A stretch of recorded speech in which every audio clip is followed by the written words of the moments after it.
Hi, everyone. My name is Hillary Wright. I'm a registered dietitian, and I hope this goes without a hitch. I've had some technical glitches trying to get this done. My PCOS story is actually different because I don't have PCOS myself, but I ended up in this world because I was a registered dietitian who was experiencing a condition called secondary infertility. So I had had my first child without any problems whatsoever. And then when I went to try to conceive my second child, it wasn't happening. So after over a year, I went and saw assisted reproduction expert, fertility doctor named Natalie Schultz, and had some minor hormonal tweaking and ended up having my second son, who's now 21 years old. And then I went on to actually have a surprise third child because I made some assumptions about my fertility.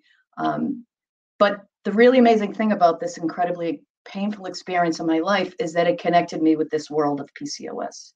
And that was because after I came back from maternity leave with my third child, this doctor, Natalie Schultz, and I worked in the same medical practice. There's a large group medical practice in Boston called Harvard Vanguard Medical Associates. So she called me and she said, I think we would work really well together. I want you to see women who have this condition called PCOS. I had absolutely no idea what she was talking about. So the first thing I did is she educated me. She said it involves insulin resistance, which is what causes type 2 diabetes. You do a lot of diabetes education, so you understand that. I said, yeah, I do, but I still don't understand in the context of hormonal disruption and affecting fertility and all of that. So I went online and I looked for people. I found Martha McKittrick online, who's an amazing dietitian in New York City. And she gracefully shared with me what she knew about diet, lifestyle, and managing PCOS. And I also read this book. You see how fat this thing is? This book is called PCOS, The Hidden Epidemic by an amazing physician named Samuel Thatcher, who unfortunately died of, I think, leukemia several years back. But was an amazing guy and was way ahead of the curve in terms of understanding what PCOS was. So I read this. Most of it anyway. I might have skipped around a little bit, but it helped me to understand what the condition was and to learn how to talk the talk. I then started seeing women with a PCOS at Harvard Vanguard, and I was also a freelance writer at the time. So the more I realized, what I was really doing for my patients was helping them understand what was going on in their body when they had this condition, which is complicated.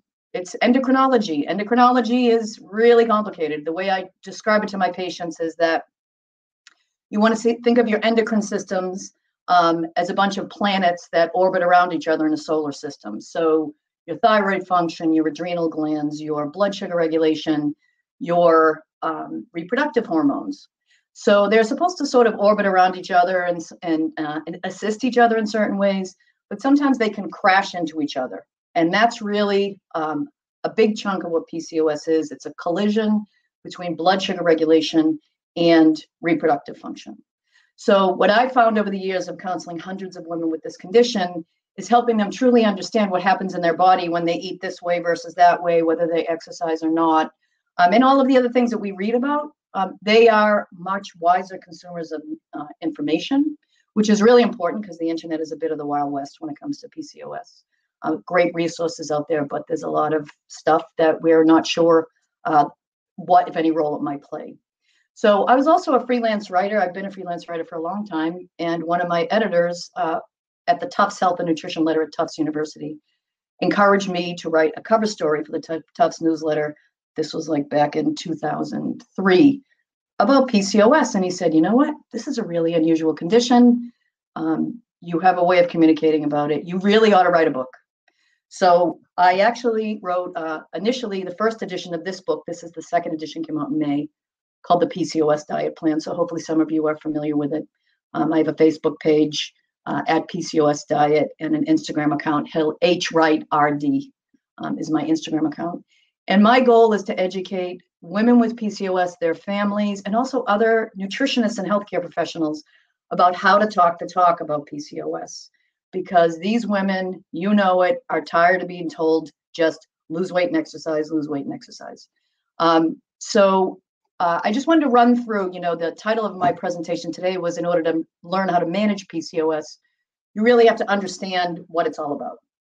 So that requires understanding insulin resistance. So we've known about this thing we now call PCOS for over 150 years.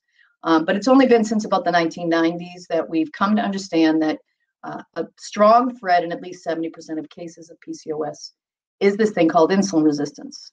So as I said, we know a lot about insulin resistance because in its most advanced state, it causes type 2 diabetes.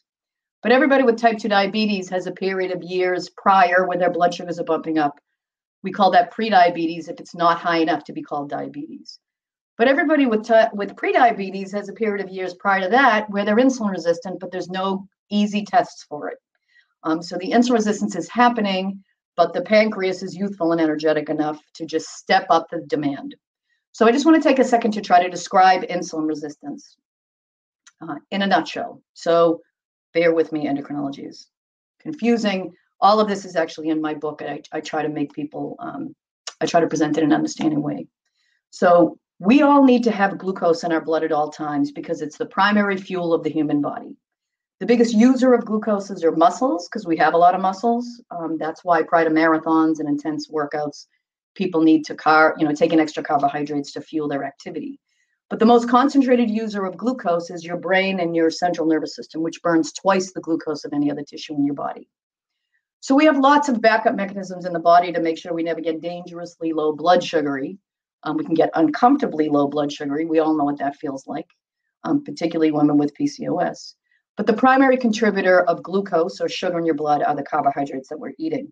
So carbohydrates have gotten a really bum rap because there's a lot of tendency to throw them all into the same basket. I describe in my books what I call the 2 Qs. It's the quality of the carbohydrate and the quantity. Where's it coming from and how much you're eating at one time? Quality carbohydrates are things closer to nature: fruits, vegetables, whole grains, milk, yogurt, things with a lot of good nutritional attributes. Then there's the refined carbohydrates and sugar that are food for fun, but they tend to spike your blood sugar rapidly, don't provide you a lot of lasting energy for the day. So, but ultimately, when you eat carbohydrates, the ultimate predictor of how high your blood sugar is going to go an hour later, which is when blood sugars peak, is how much carbohydrate did you eat. So we eat carbohydrates, an hour later, your blood sugars rise. Your body's very committed to getting your blood sugar back to normal within 2 hours because our body knows the cells need that glucose and it's not good to have too much sugar in your blood. It's very pro-inflammatory. But the body needs an assist from your pancreas to produce insulin to run around and unlock all your cells to get the sugar. So the amount of insulin your pancreas has to secrete is directly proportional to how much carbohydrate you ate. So yes, too much carbohydrate is an issue, but too little is an issue too, because it can leave you feeling underfueled and cravey. So ideally, your blood sugars rise, the blood with the sugar that circulates through your pancreas secretes out what the amount of insulin that should be necessary to unlock your cells and bring your blood sugars down. In insulin resistance, the cells are somewhat resistant to the action of insulin. So it's like having a key. The insulin's job is to unlock the cell. It's like having a key that looks like the right key. It'll go in, but it won't unlock the door. So if the pancreas thought it secreted enough insulin, but then on a recheck says, these blood sugars aren't going down as fast as I would like, your pancreas just responds by secreting more insulin into the blood. The idea being we're just going to slam those cells, which have these keyholes on them called insulin receptors. We're going to slam those receptors with a lot of extra insulin to get the sugar out of the blood. So in the pre-diabetes phase of insulin resistance, the blood sugars are normal because the pancreas can step up to the extra demand of producing extra insulin. The problem is that taxes your pancreas and can tucker it out over time, leading to prediabetes and diabetes, which is very common in women with PCOS. Estimates are 50% of women with PCOS will be diabetic or pre-diabetic by the age of 40. Which is a very intimidating number. So I'm super committed to trying to prevent diabetes in my PCOS patients beyond trying to help them get pregnant, because I'm now the director of nutrition for the Domar Center for Mind Body Health at Boston IVF, where a big chunk of my job is helping women with PCOS try to conceive. But there are consequences to having that extra insulin in your blood as well. And they include things like, insulin has a long job description. What I just described is its main mission to clear sugar out of the blood and into the cells. But it's also a growth hormone, and growth hormones make cells grow. They make people grow. So insulin's all about storing calories. It'll shove as much sugar into your cells as it can, and whatever's left over will be shoved into your muscles and your liver in the form of the stuff called glycogen. Think of it like little sugar cubes. packed away for a rainy day. But any additional sugar that's not being burned off by regular physical activity will be converted into fat and stored in your middle. We call this visceral fat, belly fat, the dreaded belly fat. And that worsens the cycle of insulin resistance. So my goal has been to help women understand this process and then provide them with strategies based on whatever their life is like. I always tell people, I'm not the expert in you. You're the expert in you. I'm like the tugboat there to try to haul you out of the harbor. So I've tried to put as many tips that I've shared over the past 19 years with my patients in my PCOS diet plan book. And also I share things on my webpage. HillaryWright.com is my website. I have a PCOS blog there that I'm trying to be better about.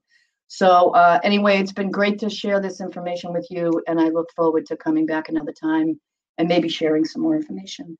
Have a great day.